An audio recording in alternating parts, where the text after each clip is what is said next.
नमस्कार, एक बार फिर आप सभी का स्वागत है। और जम्मू कश्मीर रियासत का हिस्सा रह चुका लद्दाख कल जलता हुआ नजर आया है। और ये हम इसलिए कह रहे हैं क्योंकि कल लेह में जो हिंसा हुई है और जो आंदोलन वहां पर हुआ है, 4 लोगों की मौत हो चुकी है, 70 लोग घायल हो चुके हैं और आगजनी की घटना और हिंसा वहां पर देखने को मिली है। और 50 से ज्यादा लोगों को गिरफ्तार किया गया है। क्या वाकई लेह में जो आंदोलन हिंसक हो उठा था वो एकदम अचानक हो उठा था, या उसके पीछे एक सोची समझी सुनियोजित तरीके से साजिश थी जिसका खामियाजा आज लेह की जनता को देना पड़ रहा है। आपको बताते चले कि पिछले 15 दिन से लेह के जाने माने social activist Sonam Wangchuk protest पर बैठे हुए थे, अनशन पर बैठे हुए थे। और लगातार जो प्रोटेस्ट वहां पर चल रहा था कि लद्दाख को राज्य का दर्जा देने की मांग, और उसके साथ साथ खासकर 6th शेड्यूल की बात को लेकर लगातार वहां पर प्रोटेस्ट चल रहा था। और कल ये आंदोलन एकदम वायलेंट हो गया और उसके बाद 1 दर्जन से ज्यादा वहां पर वाहन फूके गए, तोड़े गए। भाजपा का जो वहां पर ऑफिस था, उसके अलावा ले ऑटोनमस डेवलपमेंट काउंसिल का जो ऑफिस था, वहां पर भी आगजनी देखने को मिली। और ऐसे में इन सब चीजों को कंट्रोल करने के लिए निषेधाज्ञा वहां पर लागू की गई, पुलिस बल तैनात किए गए और इन हिंसक झड़पों में 4 लोगों की मौत हुई है। और जिन जिन लोगों ने लेह में इस हिंसा की बात सुनी, अपने आप में सभी अचरज थे, हैरान थे, क्योंकि लेह की अगर बात करें तो अमूमन लद्दाख और लद्दाखी शांत प्रकृति के लोग और माने जाते हैं। और ऐसे में ये हिंसा कई सवाल खड़े करती नजर आई है। आपको बताते चले कि कल की जो हिंसा का एकदम अचानक होना कई सवाल भी खड़े कर रहा है। और पिछले कुछ समय से लगातार वहां लोकल और नॉन लोकल का मुद्दा भी तूल पकड़ता जा रहा था। और ये भी कई तरह के स्वर निकल के आ रहे थे कि लेह में अरब स्प्रिंग और नेपाल की तर्ज पर जो जेन जी का प्रोटेस्ट हुआ, उसको भी वहां पर हवा दी जा रही थी पिछले काफी समय से। और यही कारण था कि ये जो आंदोलन शांतिपूर्ण तरीके से होना था, एकदम उग्र हो गया। और आपको ये बताते चले कि लद्दाखियों की जो मांग थी कि लद्दाख में राज्य का दर्जा दिया जाए और छठी अनुसूचित को लेकर जो गतिरोध, एक डेडलॉक था, उसको दूर किया जा सके। और इसको लेकर अगर लद्दाख की टोपोग्राफी की अगर बात करें, अभी हाल ही में कई जो फैसले थे, जो लद्दाख के लोगों की जो मांग थी उनको पूरा किया गया था, जिनमें लद्दाख में 4 डिस्ट्रिक्ट्स को बनाने की जो प्रक्रिया थी वो लगभग अपने अंतिम चरणों में थी। इसके साथ साथ लद्दाख में अगर हम शेड्यूल ट्राइब कम्युनिटी की अगर बात करें, जो पहला रिजर्वेशन 45% था, उसको बढ़ाकर 84% कर दिया गया था।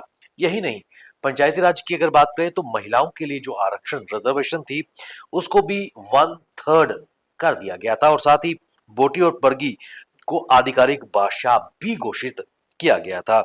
और ऐसे में इसके साथ साथ रिक्रूटमेंट की अगर बात करें तो 1800 पदों की भर्ती की प्रक्रिया भी शुरू कर दी गई थी। और खासकर अलग यूनियन पब्लिक सर्विस कमीशन की मांग के गठन को लेकर भी विचार किया जा रहा था। यानी कि कुल मिलाकर जो डिमांड्स लेह लद्दाख के लोगों की थी, उनकी एस्पिरेशंस को एड्रेस करने का प्रयास केंद्र सरकार द्वारा लेटर स्पिरिट किया जा रहा था। और ये सब केंद्रीय गृह मंत्रालय द्वारा गठित हाई पावर्ड कमेटी के साथ लद्दाख के विभिन्न संगठनों की अब तक विभिन्न बैठकों में हुए समझौतों का नतीजा था।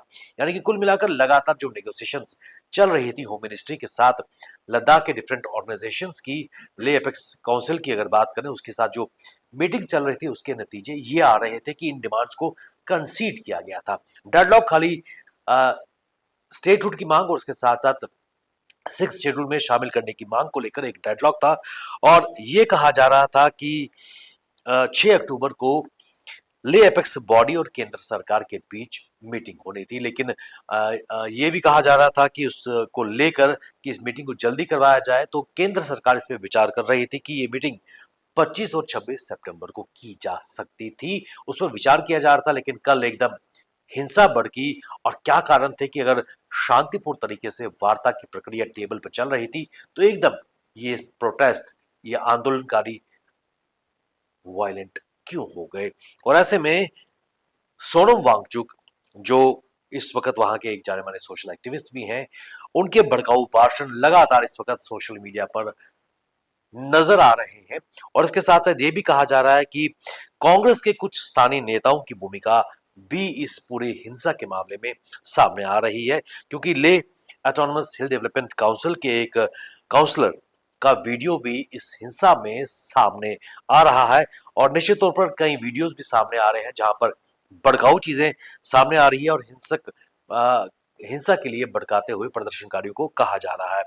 आपको बताते चले कि जाने माने एनवायरमेंटलिस्ट सोनू वांगचुक पिछले कई सालों से लगातार अ, लद्दाख में जो एक सेंसिटिव इकोलॉजिकल बैलेंस है, एनवायरमेंट है, उसको ही पैरवी करते हुए नजर आ रहे हैं। और लेकिन अब उनकी तस्वीर सामने आ रही है कि कहीं ना कहीं उसकी आड़ में वो लगातार इस तरह की चीजें सामने ला रहे हैं और राजनीति में घुसते नजर आ रहे हैं। और ये भी बताते चले कि उनकी एनजीओ को लेकर, विदेश की फंडिंग को लेकर भी सीबीआई ने जांच आज शुरू कर दी है। और आपको ये भी बताते चले कि सैकड़ों कनाल भूमि सरकार की तरफ से उनको कौड़ियों के दाम पर मिली थी। वहां पर उन्होंने एक यूनिवर्सिटी स्थापित करने की बात की थी, लेकिन वहां पर पिछले कई सालों से कोई यूनिवर्सिटी का गठन नहीं हुआ और अंततः सरकार ने वो जमीन उनसे वापस ले ली है। ये बड़े खुलासे निकलकर सामने आ रहे हैं। और उसके साथ साथ उनकी एनजीओ की जो एक्टिविटीज हैं वो भी अब जांच के घेरे में आ रही है। और आपको बताते चले कि वर्ष 2010 में भी अ, अरुंधति राय को कथित तौर पर सोनम वांगचुक ने लेह में आमंत्रित किया था। और वर्ष 2010 के दौरान कश्मीर घाटी में जो हिंसक प्रदर्शन हुए थे उसको लेकर अरुंधति राय ने लिखा भी था और प्रचार भी किया था और भारतीय लोकतंत्र के प्रति उनकी मानसिकता को अपना स्पष्ट किया था। ऐसे में सोनम वांगचुक के कुछ वीडियो और बयान भी सामने इस वक्त आ रहे हैं, सोशल मीडिया पे ट्रेंड हो रहे हैं, जिसमें उन्होंने लद्दाख में अरब स्प्रिंग और उसके साथ साथ नेपाल में जो भी हाल ही में जेन जी का प्रोटेस्ट हुआ, उस तरह के आंदोलन को जोर देने की बात की थी। और साथ में उन्होंने नेपाल में जनरेशन जेड के विरोध प्रदर्शनों की प्रशंसा भी की थी।